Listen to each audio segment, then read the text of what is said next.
Every time Victor went out to eat at a restaurant, a police car would quickly appear outside. When the officers came in to check, they found only 2 children and an ordinary couple inside. They immediately realized the person they were looking for was Victor again. Victor was already used to this. He pulled a bill from his pocket, gently placed it on the table, then sat quietly, waiting for the police to take him away. Facing Victor's towering and muscular frame, the officers became noticeably cautious, as if they were confronting an extremely dangerous person. But Victor did not resist at all. Victor knew very well. It was because of his intimidating appearance that people always mistook him for a murderer. Sure enough, it wasn't long before Victor was taken to the police station. A detective led Victor into a meeting room and interrogated him for 6 hours straight. The detective told him, around 1 o'clock last night, a murder had occurred next to a nearby highway. The victim had been shot twice in the back of the head with small caliber bullets. The killer was very careful, not only taking all the shell casings, but also covering the crime scene with cardboard. But just this morning, several witnesses saw Victor near the scene, which is why the police arrested him for investigation. When Victor heard this, he suddenly became alert and interested. Someone had been shot in the arm,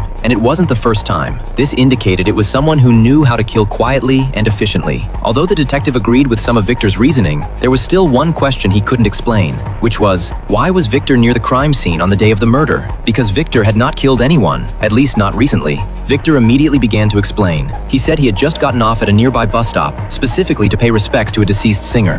However, the police only found a toothbrush and $200 on him. Carrying so little luggage, yet claiming to have traveled 600 kilometers to mourn a dead man, it did sound hard to believe, since Victor had no alibi. The police had no choice but to temporarily lock him up. But as the investigation continued, the case suddenly took a new turn. The police discovered a phone number on the sole of the victim's shoe. The detective followed the lead and quickly found the owner of the number, a man named Paul. At first, Paul appeared completely calm and insisted he knew nothing. But when he saw a black car outside the window, he panicked instantly. His emotions completely spiraled out of control, even before the police could continue questioning him.